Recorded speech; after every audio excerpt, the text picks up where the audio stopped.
ਉਹ ਇੱਕ ਵਾਰੀ ਪਿੰਡ ਵਾਸ ਸਨ 6-7 ਤੇ ਪੁੱਛਦੇ ਪੈ ਸਨ ਪਤਾ।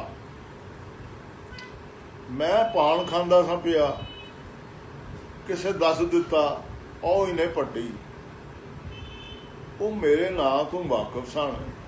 ਇਹ ਨਹੀਂ ਸੀ ਪਤਾ ਕਿ ਮਾਸਟਰ ਅਨੈਤ ਹੈ ਕਿ ਅਨੈਤ ਪੱਟੀ ਹੈ। ਉਹ ਬੰਦੇ ਮੇਰੇ ਕੋਲ ਆ, ਉਹ ਅਸੀਂ ਤਾਂ ਤਰਸ ਕੇ ਆਏ ਹਾਂ ਸਾਲਾਂ ਤੋਂ, ਤੇ ਤੁਹਾਡਾ ਗਾਣਾ ਸੁਣ ਸੁਣ ਕੇ ਸਾਨੂੰ ਬੜੀਆਂ ਤੁਸਾਂ ਠੰਡਾਂ ਪਾਈਆਂ ਨੇ, ਨਾਲੇ ਮੈਨੂੰ ਘੁੱਟਣ ਨਾਲੇ ਕੁਛ ਕਰਨ। ਮੈਂ ਵਿੱਚੋਂ ਇਹ ਸੋਚ ਰਿਹਾ ਕਿ ਇਹ ਜ਼ਰਾ ਹੌਲੀ ਹੋਣ ਤੇ ਇਹਨਾਂ ਨੂੰ ਦੱਸਾਂ ਕਿ ਮੈਂ ਉਹ ਨਹੀਂ ਹੈਗਾ। ਉਹ ਕਰੀ ਜਾ ਰਹੇ ਨੇ ਮੇਰੀਆਂ ਖਾਤਰਾਂ।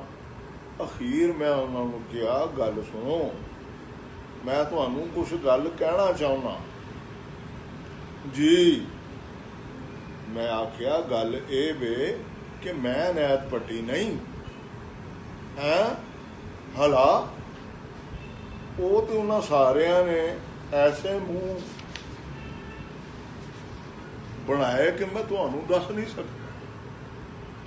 ਮੈਂ ਕਿਹਾ, ਮੈਂ ਮਿਊਜ਼ਿਕ ਡਾਇਰੈਕਟਰ ਹਾਂ ਮਾਸਟਰ ਅਨੈਤ। ਇਹ ਗਾਣਾ ਮੈਂ ਬਣਾਇਆ ਹੈ। ਮੈਂ ਬਥੇਰਾ ਜ਼ੋਰ ਦੇ ਕੇ ਅਲਫਾਜ਼ਾਂ ਤੇ ਉਹਨਾਂ ਦੇ ਵਿੱਚ ਪਾਵਾਂ ਕਿ ਇਹਨਾਂ ਦਾ ਕੋਈ ਜਜ਼ਬਾ ਹੋਵੇ ਮੇਰੇ ਮੁਤਲਕ। ਇਹ ਕਹਿਣ ਚਲੋ ਜੀ ਖੁਸ਼ਕਿਸਮਤ ਆ, ਅਸਾਂ ਤੁਹਾਨੂੰ ਹੀ ਵੇਖ ਲਿਆ ਨਾ। ਉਹਨਾਂ ਦੇ ਮੂੰਹ ਐਂ ਹੁੰਦੇ ਜਾਂ ਅੱਛਾ ਜੀ ਅੱਛਾ। ਮੇਰੀ ਤਾਂ ਕੋਈ ਗੱਲ ਸੁਣੀ ਨਾ ਉਹਨਾਂ ਨੇ, ਮੇਰੀ ਕੋਈ ਬਰਦਾਸ਼ਤ ਹੁੰਦੀ ਉਹਨਾਂ ਨੂੰ ਕੋਈ ਖੂਬੀ। ਇਸ ਵਾਸਤੇ ਅਨੈਤ ਪੱਟੀ ਫਲਾਣੀ ਜਗ੍ਹਾ ਤੇ ਰਹਿੰਦਾ ਹੈ ਤੇ ਜਾਂ ਤੁਸੀਂ ਸਟੂਡੀਓ ਚਲੋ। ਆਹੋ ਜੀ ਆਹੋ, ਲੈ ਚਲੋ, ਖੁਦਾ ਹਾਫਿਜ਼ ਜੀ, ਖੁਦਾ ਹਾਫਿਜ਼। ਜਿਵੇਂ ਮੈਂ ਉਹਨਾਂ ਨੂੰ ਮਾਰਨਾ ਤੇ ਮੇਰੇ ਦਿਲ ਨੂੰ ਖੁਸ਼ੀ ਇਹ ਵਿੱਚੋਂ, ਚੱਲ ਇਹਨਾਂ ਨੇ ਮੈਨੂੰ ਨਹੀਂ ਸਮਝਿਆ ਅੱਛਾ, ਤੇ ਗਾਣਾ ਤੇ ਮੇਰਾ ਹੀ ਹੈ ਨਾ। ਸ਼ਮੀ ਤੋਂ ਮਗਰੋਂ ਉਹਨਾਂ ਵੇਲਿਆਂ 'ਚ ਪੰਜਾਬੀ ਫਿਲਮਾਂ ਤੁਸੀਂ ਕਿੰਨੀਆਂ ਕੁ ਕੀਤੀਆਂ, ਦਿਲ ਦੀਆਂ ਲੱਗੀਆਂ। ਇਹ ਤਾਂ ਬਹੁਤ ਮਗਰੋਂ ਦੀ ਨਹੀਂ। ਹਾਂ, ਉਰਾਂ ਦੀ। ਸ਼ਮੀ ਤੋਂ ਬਾਅਦ ਮੈਂ ਹਚਕੋਲੇ, ਗੁਮਨਾਮ ਕੀਤੀ। ਅੱਛਾ, ਇਹ ਫਿਰ ਜ਼ਮਾਨਾ ਆ ਗਿਆ ਕਾਤਲ ਤੇ ਗੁਮਨਾਮ ਵਾਲਾ। ਹਾਂ ਜੀ, ਗੁਮਨਾਮ ਪਹਿਲਾਂ ਕੀਤੀ ਤੇ ਫਿਰ ਕਾਤਲ। ਤੁਹਾਡੇ ਫਿਲਮ ਕਾਤਲ ਦੇ ਗਾਣੇ ਨਾਲ ਖਾਨ ਸਾਹਿਬ ਅਮੀਰ ਖਾਨ ਦੀ ਇੱਕ ਬਹੁਤ ਸੁਆਦੀ ਗੱਲ ਧੁੰਮੀ ਸੀ। ਉਹ ਗੱਲ ਤੇ ਦੱਸੋ। ਹਮ ਵੀ ਤਾਂ ਪੜੇ ਹੈ ਰਾਹੋਂ ਮੇਂ ਨਾ। ਖਾਨ ਸਾਹਿਬ ਇੱਥੇ ਆਏ, ਅਮੀਰ ਖਾਨ, ਉਹ ਬੜੇ ਮੰਨੇ ਪਰਮੰਨੇ ਖਾਨ ਸਾਹਿਬ ਸਨ। ਸਾਰਾ ਹਿੰਦੁਸਤਾਨ ਹੀ ਉਹਨਾਂ ਦਾ ਸ਼ਾਗਿਰਦ ਸੀ। ਇੱਥੇ ਇੱਕ ਪਟਿਆਲੇ ਦੀ ਏ ਅਨਵਰ ਬਾਈ, ਉਹਨਾਂ ਦੀ ਵਾਕਫੀਅਤ ਸੀ। ਉਹਨਾਂ ਦੇ ਘਰ ਹੀ ਆਏ ਸਨ ਜਿਸ ਵੇਲੇ ਹੀਰਾ ਮੰਡੀ ਵਿੱਚ ਹਲਚਲ ਮਚ ਗਈ कि खान साहब अमीर खान आए। खान साहब क्या लाए आपके लिए, किस तरह करें। वो कहने लगे, भाई सब कुछ कर लेंगे, पहले ये बताओ यहाँ अनैत नाम का कोई बंदा है, मास्टर अनैत कहते हैं उसे, फिल्मों में म्यूजिक देता है। हाँ साहब, वो तो अभी यहाँ से पान खा कर गए, तो यार उनको हमें दिखा सकते। वो पटियाले वाली अनवर दे घर हारमोनीयम वजाउंदा सी मंजूर, मर गया है। वो बंदा आया मेरे कोल कि मास्टर जी तुहानू खान साहब अमीर खान इंडिया वाले जेड़े ने वो आए ने ਤੇ ਉਹਨਾਂ ਨੇ ਕਿਹਾ ਹੈ ਕਿ ਬਈ ਮੈਂ ਵੇਖਣਾ ਚਾਹੁੰਦਾ ਤੇ ਤੁਸੀਂ ਚੱਲੋ। ਮੈਂ ਹੈਰਾਨ ਹੋ ਗਿਆ ਕਿ ਮੈਨੂੰ ਭਾਵੇਂ ਮਾਰਨਾ ਸ਼ੁਰੂ ਕਰ ਦੇ, ਵੀ ਸਾਡੇ ਮਿਊਜ਼ਿਕ ਵਿੱਚ ਕੀ ਕਰ ਦਿੱਤਾ ਹੈ ਜੀ। ਖਾਨ ਸਾਹਿਬ ਦੀ ਤੇ ਮੇਰੀ ਕੋਈ ਗੱਲ ਹੀ ਨਹੀਂ ਬਣਦੀ, ਮੈਂ ਤਾਂ ਉਹਦੇ ਖਿਲਾਫ ਕੰਮ ਕਰਨਾ। ਸਾਨੂੰ ਤਾਂ ਉਹ ਬੁਰਾ ਕਹਿੰਦੇ ਨੇ ਕਿ ਇਹਨਾਂ ਨੇ ਕੀ ਤਰਜ਼ਾ ਬਣਾਉਣ ਵਾਲਾ ਕੰਮ ਸ਼ੁਰੂ ਕਰ ਦਿੱਤਾ, ਕਿਉਂਕਿ ਹੁਣ ਖਾਨ ਸਾਹਿਬਾਂ ਨੂੰ ਉਸ ਤਰ੍ਹਾਂ ਨਹੀਂ ਪੁੱਛਦੇ। ਮੈਂ ਆਪਣਾ ਚਲਾ ਗਿਆ, ਜਿਸ ਵੇਲੇ ਗਿਆ ਤੇ ਮੈਂ ਦਰਵਾਜ਼ੇ 'ਚ ਆਇਆ ਤੇ ਇੱਕ ਨੇ ਕਹਿ ਦਿੱਤਾ ਕਿ ਇਹ ਨੇ ਜੀ ਮਾਸਟਰ ਅਨੈਤ, ਤੇ ਮੈਨੂੰ ਵੇਖਿਆ ਸਾਹਮਣੇ ਬੈਠੇ ਹੋਏ ਸੀ, ਇੱਧਰ ਉੱਧਰ ਤਮਾਮ ਦੁਨੀਆ ਬੈਠੀ ਸੀ। ਉਹਨਾਂ ਨੇ ਮੈਨੂੰ ਵੇਖਿਆ ਤੇ ਵੇਖਦੇ ਹੀ ਰਹੇ। ਫਿਰ ਵੇਖ ਕੇ ਫਿਰ ਅੱਖਾਂ ਇੱਧਰ ਉੱਧਰ ਨਹੀਂ ਕੀਤੀ, ਨਾਲ ਇੰਜ ਗੋਡਿਆਂ ਉੱਤੇ ਹੱਥ ਰੱਖ ਕੇ ਉੱਠ ਖਲੋਤੇ। ਉਹ ਜਿੰਨੇ ਆਦਮੀ ਸਨ, ਕੋਈ 100 ਆਦਮੀ ਹੋਏਗਾ ਕਮਰੇ 'ਚ, ਉਹ ਸਾਰਿਆਂ ਨੂੰ ਉੱਠਣਾ ਪਿਆ। ਜਿਸ ਵੇਲੇ ਮੈਂ ਇਹ ਵੇਖੀ ਗੱਲ, ਯਾ ਪਰਵਰਦੀਗਾਰਾ ਗਲੀ ਦੇਲੇ 'ਚ ਪਿਆ ਕਾਂ, ਮੈਂ ਤਾਂ ਕੋਈ ਐਸਾ ਬੰਦਾ ਨਹੀਂ, ਇਹ ਸਾਰੇ ਹੀ ਉੱਠ ਬੈਠੇ ਨੇ ਤੇ ਖਬਰੇ ਪਾਗਲ ਭੁੱਲ ਗਏ ਨੇ ਮੈਂ ਕੋਈ ਸੈਯਦ ਹਾਂ ਜਾਂ ਕੀ ਹਾਂ। ਮੇਰੇ ਦਿਲ 'ਚ ਥੋੜ੍ਹੀ ਜਿਹੀ ਆਈ ਇਹ ਗੱਲ। ਹੈਰਾਨ ਹੋ ਕੇ ਕਮਰੇ ਵੱਲ ਆ ਰਿਹਾ ਤੇ ਖਾਨ ਸਾਹਿਬ ਅੱਗੋਂ ਟੁਰ ਪਏ ਨੇ, ਯਾਨੀ ਕਮਰੇ ਦੇ ਸੈਂਟਰ 'ਚ ਆ ਕੇ ਇਕੱਠੇ ਹੋਏ ਆ। ਉਹਨਾਂ ਨੇ ਫੜ ਕੇ ਮੈਨੂੰ ਜੱਫੀ ਪਾ ਲਈ ਤੇ ਕਹਿੰਦੇ ਨੇ, अरे भाई, अरे यार, ये तुमने क्या बना दिया, हम भी तो पड़े हैं राहों में।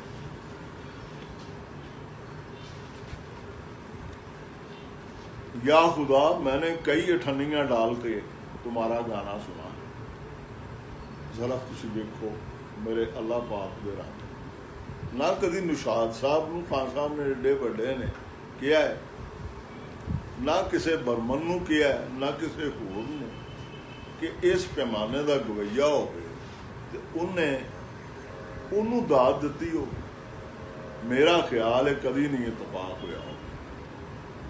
हुण जिस वक्त उन्होंने ये किया तो नाल दी दुनिया सुन रही है, वो इस कदर शर्मिंदा ते कच्चे होंदे ने पै, क्योंकि इत्थों दे ते सड़न वाले ने ना लोग। वो कहण खौरे ताई है अमीर खां, किनू एडा उच्चा पिया बनाउंदा है ते की करदा है पिया।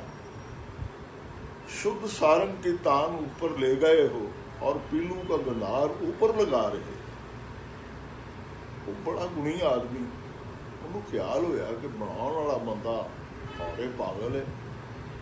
जे पागल है तो शक्लां वेख के इन्हें मिक्स किया। वो कीता ऐसा है कि वो खाम खा पिया प्यारा लगता। वो भावें किड्डा वड्डा गवैया ख्याल पिया सुनाए क्लासीकल का, वो अच्छा नहीं लगता। इन्हां गाने की रिकॉर्डिंग वेले कोई होर खास गल वरती हो, रिकॉर्डिंग का कि उन्हां दा जी चाहुंदा सी कि मैनू मार देण रल के। हम भी तो पड़े हैं गाना हुंदा ही नहीं सी। सवेर दे 9 बजे दे लगे हुए रात दे 9 बज गए। हम भी तो पड़े हैं गाना हुंदा ही नहीं सी। सवेर दे 9 बजे दे लगे रात दे 9 बज गए। एक सुर उच्चा सी, वो इकबाल बानो तो नहीं किया जाता सी। जब तक टेक ना होंदी ओके, मैं किस तरह पैकिंग करांदा। डायरैक्टर ते होर फिल्मी लोग आवन तो बड़ियां बुरियां नज़रां नाल मैनूं वेखण कि इस बंदे सानूं मरवा दिता, बस कट ही करवा दिंदा। इमाम बरी वाला किस्सा भी तुसां सुनाया सी गुमनाम फिल्म वाले गाने बारे। वो तो पायल ही गीत सी। इत्थे एक आदमी ने कहा, बड़ा सुलझिया आया सी कि यार तेरी फिल्म वेख के आए सा ते वो सुनिया सी पायल में गीत है छम छम के, बड़ा अच्छा। पर मैनू तो कोई खास नहीं लगा। मैं उन्होंने अगों कोई जवाब नहीं दिता। मैं क्या इमामबरी का मेला कदों? ये जी महीना 1.5 महीना है जी। मैं क्या अच्छा जी मैं भी ऐतकी जाना है, फिर तुहानू पता लगेगा। तो मैं इस गल ते पक्का कि इन्हां पठान उन्होंने इन्ना पसंद किया होया सी पायल में गीत है छम छम के, ते इधर नहीं इन्ना सी। जिस वेले मेला आया तो डेरे लाउंदे ने आपो अपने पठान, उत्थे जांदियां ने कंजरियां टाइम लैंदियां ने। ये हाल सी कि कंजरी तो पुछ लेंदे सी जदों पिंड दे अंदर आउण लगदी सी कि लाका छम छम आउंदा ही जी? नहीं, छम छम ते नहीं आउंदा। ते उन्हां अगों गालां मंदे कढ के बाहर मारना। जे किसे आखना आउंदा है तो फिर कहना चल ना अगे शहीद हो आके।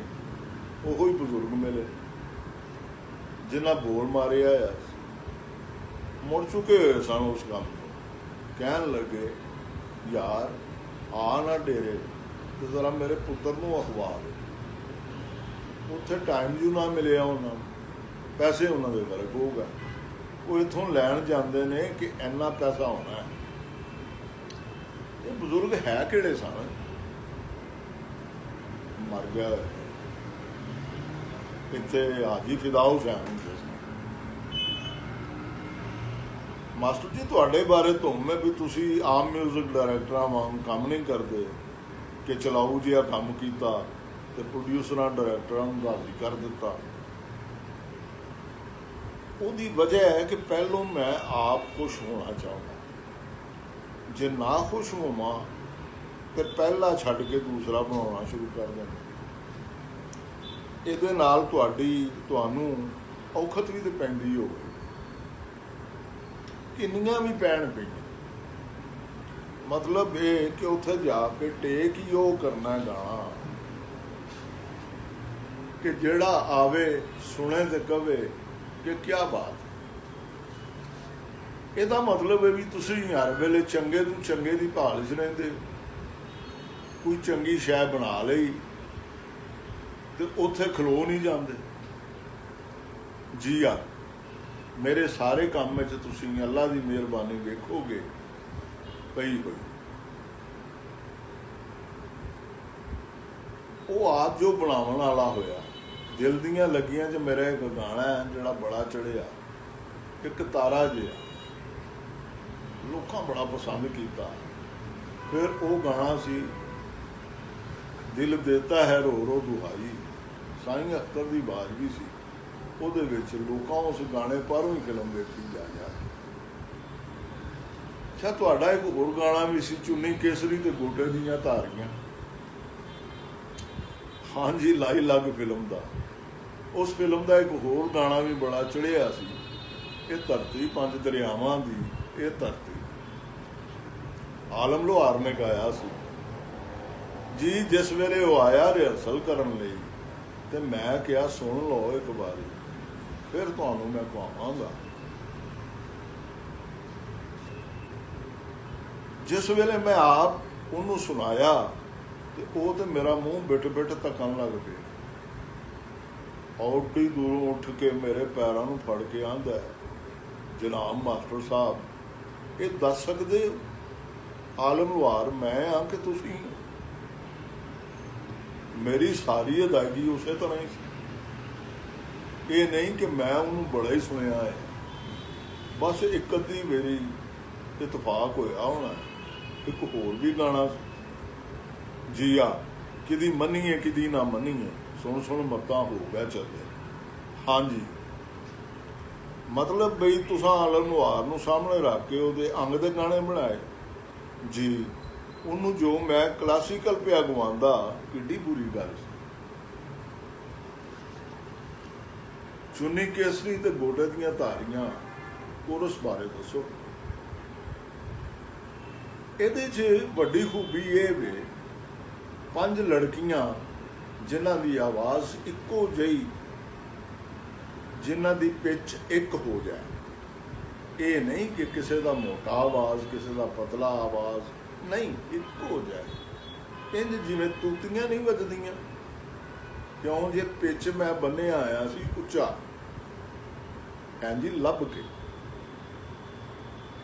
ਇਹ ਗਾਣਾ ਸੁਣਿਆ ਇੰਜ ਲੱਗਦਾ ਜਿਵੇਂ ਤੁਸੀਂ ਵਿਆਹ ਸ਼ਾਦੀਆਂ ਦੇ ਗੀਤਾਂ ਉੱਤੇ ਬੜਾ ਗੌਰ ਕੀਤਾ ਹੁੰਦਾ। ਇੰਜ ਜਾਪਦਾ ਜਿਵੇਂ ਤੁਹਾਨੂੰ ਪੰਜਾਬ ਦੇ ਫੋਕ ਦੀ ਵੀ ਡੂੰਘੀ ਜਾਣਕਾਰੀ ਜੀ। ਉਹ ਜਿਸ ਵੇਲੇ ਪਾਠ ਕਰਨਾ ਹੁੰਦਾ ਹੈ ਤਾਂ ਫਿਰ ਉਹੀ ਹੋਣਾ ਚਾਹੀਦਾ ਜਿਵੇਂ ਲੋਕ ਮਾਹੀਆ ਗਾ ਕੇ ਸੁਣਾਉਂਦੇ ਨੇ। ਮੈਨੂੰ ਨਹੀਂ ਚਾਹੀਦਾ ਨਾ ਫਿਰ ਉਵੇਂ ਹੀ ਗਾ ਕੇ ਸੁਣਾਉਂ। ਕੰਮ ਤਾਂ ਉਹ ਬਰੂਪੀਏ ਦਾ ਹੈ ਨਾ, ਸਾਰੇ ਬਰੂਪੀਏ ਹੀ ਨੇ ਨਾ। ਡਾਇਰੈਕਟਰ ਵੀ ਬਰੂਪੀਏ, ਐਕਟਰ ਵੀ ਬਰੂਪੀਏ। ਲੈ ਚੰਗਾ ਭਲਾ ਬੰਦਾ ਉਹ ਮਾਸ਼ਕੀ ਬਣਿਆ ਹੈ। ਯਾਨੀ ਪੰਜਾਬ ਪੇਸ਼ ਕਰਨਾ ਪਿਆ ਤਾਂ ਤੁਸੀਂ ਪੰਜਾਬ ਨੂੰ ਹੀ ਸਾਹਮਣੇ ਰੱਖਿਆ, ਪੂਰੇ ਵਿਚਾਰ ਨਾਲ ਪੰਜਾਬ ਹੀ ਵਿਖਾਇਆ। ਤੇ ਜਿੱਥੇ ਉਰਦੂ ਮੁਜਰਾ ਅੰਗ ਆ ਗਿਆ ਉੱਥੇ ਤੁਸੀਂ ਉਹਨਾਂ ਦੇ ਮਾਹੌਲ ਨੂੰ ਸਾਹਮਣੇ ਲਿਆਂਦਾ। ਬੇਸ਼ੱਕ ਬੇਸ਼ੱਕ। ਅੱਛਾ, ਤੁਸੀਂ ਸਲੀਮ ਰਜ਼ਾ ਨੂੰ ਬੜਾ ਗਵਾਇਆ। ਤੁਹਾਡੀ ਹਰ ਕੰਪੋਜੀਸ਼ਨ ਬੰਦਿਆਂ ਵਿੱਚੋਂ ਉਹਨੇ ਹੀ ਗਾਈ। ਇਹਦੀ ਕੀ ਵਜ੍ਹਾ ਸੀ? ਉਹ ਸੁਰੀਲਾ ਸੀ ਤੇ ਮੇਰੀ ਖਾਤਰ ਬੜੀ ਕਰਦਾ ਸੀ, ਬਹਾਦਰ ਬੜਾ ਸੀ। ਫਿਰ ਮੇਰਾ ਦਿਲ ਚਾਹੁੰਦਾ ਸੀ ਕਿ ਹੋਰ ਵੀ ਅੱਛਾ ਗਾ। ਉਹ ਗਾਣਾ ਗਾ ਰਿਹਾ ਸੀ ਬਣਾ ਕੇ ਮੇਰਾ ਨਿਸ਼ੇਮਨ, ਤੇ ਪ੍ਰੋਡਿਊਸਰਾਂ ਨੇ ਕਿਹਾ ਤੁਸੀਂ ਕਹਿੰਦੇ ਸੋ ਕਿ ਖਾਨ ਸਾਹਿਬ ਆਉਣਗੇ ਟੇਕ ਤੇ। ਮੈਂ ਕਿਹਾ ਜੀ ਉਹਨਾਂ ਦਾ ਮੁਸ਼ਕਲ ਹੈ। ਉਹ ਕਹਿੰਦੇ ਸੀ ਕਿ ਯਾਰ ਕਦੀ ਆਪਣੇ ਟੇਕ ਤੇ ਸੁਣਵਾਈ।